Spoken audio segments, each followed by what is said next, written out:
ideal man where এখন আমি দাঁড়িয়ে আছি বিশ্বের সবথেকে বড় শিব মূর্তি আদিয়োগীতে। এখন এখানে 450 সিঁড়ি গোনা হয়েছে, মনে হচ্ছে না যদি গড়িয়ে পড়ে একদম চাপা দিয়ে দেবে। এই যে আমার পিছনে হচ্ছে এখান থেকেই মাদ্রামালাই মন্দিরে ওঠার রাস্তা। Hello guys, welcome back to my YouTube channel. So guys, এখন আছি আমি তামিলনাড়ু, আর আজ আমরা যাচ্ছি ঈশা ফাউন্ডেশন আদিয়োগীতে।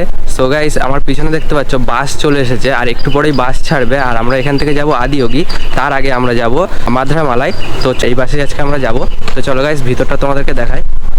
সো গাইস, এটাই হচ্ছে বাসের ভিতরে, এইগুলো হচ্ছে সিট।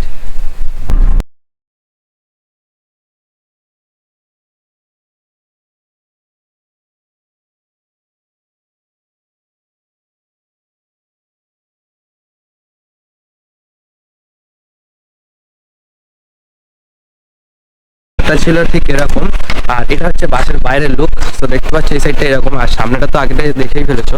তো সামনেটা হচ্ছে এই, আর এটা হচ্ছে আমাদের এখানে তামিলনাড়ুতে এত পরিমাণে এখানে বাঙালি থাকে, তো প্রত্যেক বছর পঙ্গুলির সময় এই বাসটাকে ছাড়া হয়।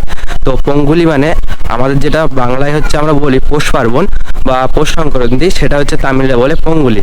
তো এই পঙ্গুলিতে এখানে সমস্ত কোম্পানি ছুটি থাকে, তো সেই জন্য এখান থেকে বাস তোলেন ট্যুরের।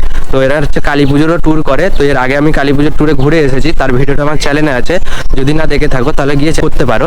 9:45, আর এখন আমাদের বাস ছেড়ে দেবে। তো প্রায় 1.5 ঘন্টা পর আমরা এখন একটা ধাবায় এসে দাঁড়িয়েছি। পিছনে হচ্ছে ধাবা, এখান থেকে কিছু জল খাবার খেয়ে নেবো, কারণ সকালে কিছু খেয়ে বেরোয়নি। সকালবেলা জল খাবার হচ্ছে এইটুকু নিয়েছি, তো এটা দিয়ে সকালবেলা টিফিনটা করে দিই। ফাইনালি এখন আমরা পৌঁছে গেছি মাদ্রামালাই, আর এখন আমরা আছি মাদ্রামালাই বাস স্ট্যান্ডে, আর আমাদের পিছনে হচ্ছে বাস পার্কিং করে দেওয়া হয়েছে। এখান থেকে আমরা খেয়ে দিয়ে মন্দিরটাই যাবো। তো সেই যে আমাদের আছে খাওয়া দাওয়া দেখা, গাইস ডাল ভাত আর পাঁপড় ভাজা, এটা খেয়ে এখান থেকে বেরিয়ে যাবো। তো চলো গাইস, খাওয়া দাওয়া করে তারপর তোমাদের সাথে কথা হচ্ছে। তো গাইস, এখন আমরা চলে এসেছি মাদ্রামালাই বাস স্ট্যান্ডের কাছে, আর এটা হচ্ছে মাদ্রামালাই বাস স্ট্যান্ড। এটা হচ্ছে সরকারি বাস স্ট্যান্ড, উপরে তামিলে লেখা আছে, হয়তো বা এটা হচ্ছে মাদ্রামালাইয়ের লেখা আছে, তামিলে বুঝতে পারছি না। এটা হচ্ছে বাস স্ট্যান্ড, তোমরা তামিলনাড়ুর যে কোনো জায়গা থেকে বাস ধরে এখানে খুব সহজেই চলে আসতে পারবে।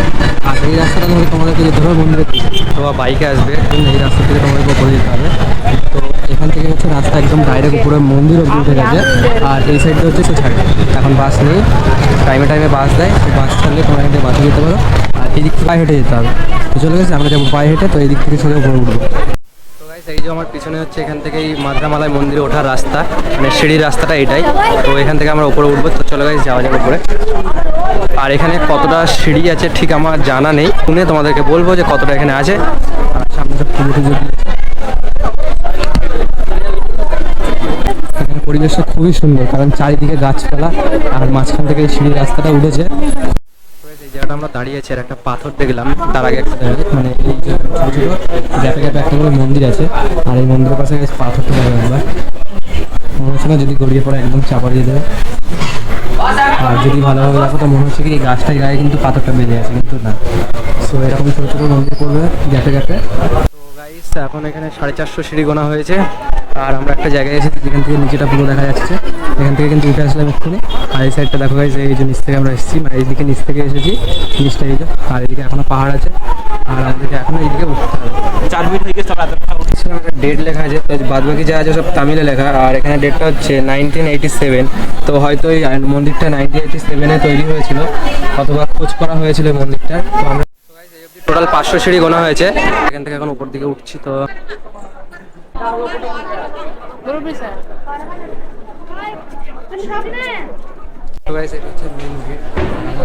প্রবেশ করছি ভিতরে, আর এখন দেখছি মন্দিরে কাজ চলছে, আর গেটটা হচ্ছে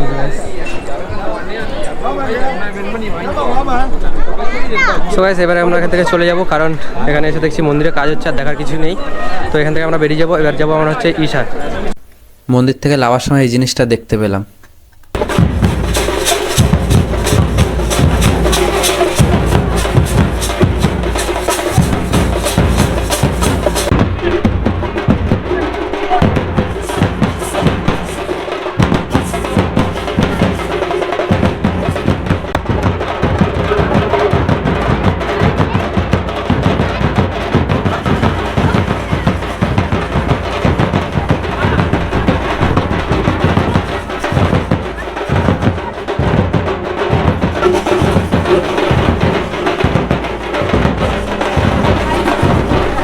মাধবমালাই থেকে এখন আমাদের বাস ছেড়ে দিয়েছে, তো এখন আমরা যাচ্ছি আদিয়োগী।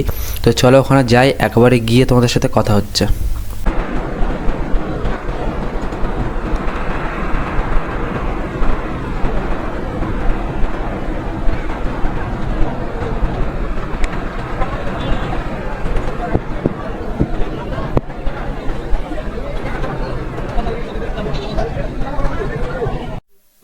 গাইস এখন আমরা চলে এসেছি আদিয়োগী।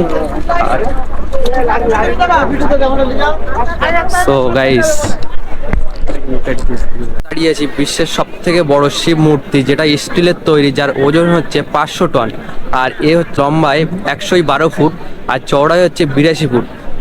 আর দেখতে পাচ্ছ একদম আমি আদিয়োগী মূর্তির সামনেই দাঁড়িয়ে আছি। আর এখানে প্রচণ্ড ভিড়, কারণ আজকে হচ্ছে পঙ্গুলি, যেটাকে আমরা পৌষ পার্বণ বলি বাংলায়। আর এই পঙ্গুলির দিনে এখানে সব কিছু ছুটি থাকে, তাই এখানে একটু ভিড়টা বেড়ে যায়। তো দেখতেই পাচ্ছ আমার পিছনের লোকের সংখ্যা কত। আর এই চারিদিকটা হচ্ছে পুরো পাহাড়ে ঘেরা। আর এই জায়গাটায় আসলে না মনটা শান্তি হয়ে যায়। আরও এর ভিতরে যে আশ্রমটা আছে, মানে নতুন লোক এখানে এসে ভুল করে ফেলে, ওইটা কোথায় খুঁজে পায় না। তো এখানে হয়তো কারো কাছে জিজ্ঞাসা করলে বলেও দেবে, আর তোমরা যেখান থেকেই আসো না কেন এই মূর্তির পিছন সাইডটা চলে যাবে, তাহলে কিন্তু ওগুলো পেয়ে যাবে। আর বাদবাকিটা দেখতে পাচ্ছ কেমন এই জায়গাটা, আর কত সুন্দর এই জায়গা। আমি চলে এসেছি একদম আদিয়োগী মূর্তির পুরো সামনে। আর এখান থেকে হচ্ছে ব্র্যাকেট দেওয়া হয়েছে, কারণ ভিতরে হচ্ছে কাজ চলছে, ভিতরে যাওয়া যাবে না। এর আগের বার এসেছিলাম আমরা, ভিতরে গেছিলাম। আর এখান থেকে এই অবধি দেখা যাবে, এর ভিতরে আর যাওয়া যাবে না। আর এখানটা দেখতো ভিতরে কিন্তু যোগা চলছে। আর একটু পরে হচ্ছে সন্ধ্যে 7টা বাজলে 7:15-র মধ্যে এখানে কিন্তু লাইটিং শো চালু হয়ে যাবে। তো লাইটিং শোটা চালু হোক, ততক্ষণ আমরা এর পিছন দিক দিয়ে ঘুরে আসি। পুরো কিন্তু আদিয়োগী মূর্তির পিছনে চলে এসেছি। আর এখানে যদি তোমাদের একটা জিনিস দেখায়, তো এই যে হচ্ছে টিকিট কাউন্টার, এখান থেকে কিন্তু টিকিট নিয়ে তোমরা কিন্তু এই গরু গাড়িতে করে যেতে পারো। এই যে রাস্তা, এই রাস্তা ধরে সামনে গেলেই কিন্তু হচ্ছে যোগা সেন্টার, সব কিছু সামনের দিকে। আর এই যে কিন্তু এখান থেকে টিকিট কাটতে হবে, আর এই গরু গাড়িতে করে এখান থেকে চলে যেতে হবে। তো দেখতে পাচ্ছ ওখানে অনেকে কিন্তু টিকিট কেটে যাচ্ছে ওই দিকে গরু গাড়িতে করে। আর এই যে দেখতে পাচ্ছ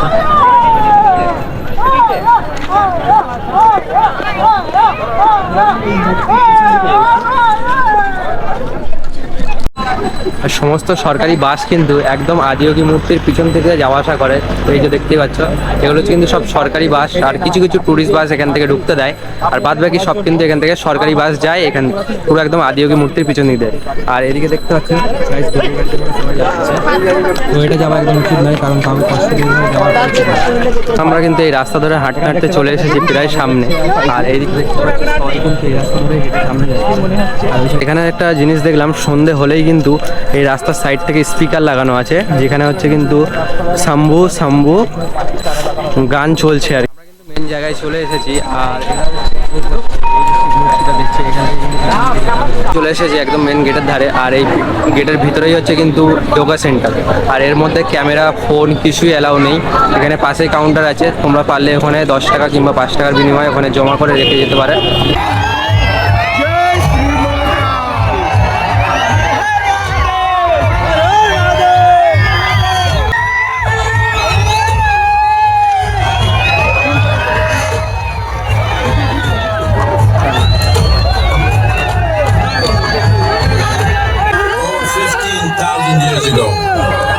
Being appeared in the upper regions of Himalayas. When intensity peaked, he became utterly still. People saw that he was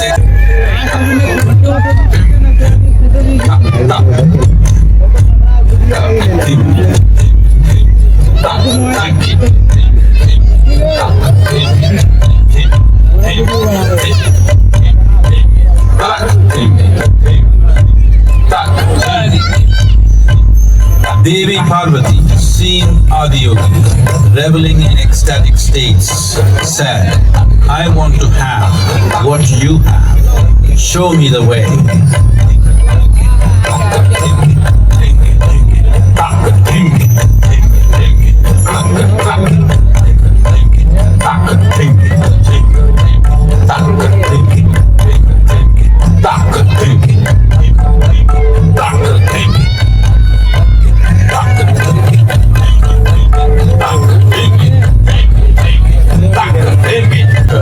And made her a part of himself, and hence he is the Ardhanari, the ideal man.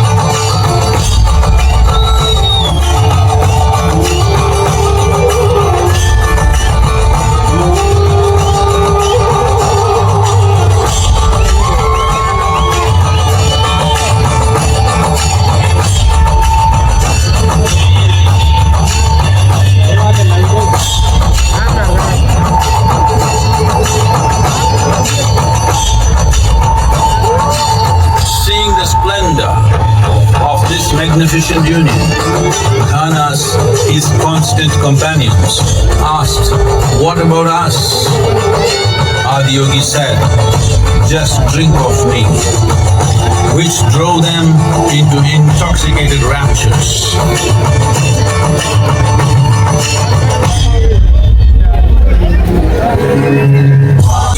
To nameless ecstasies of one's interiority. Mahadeva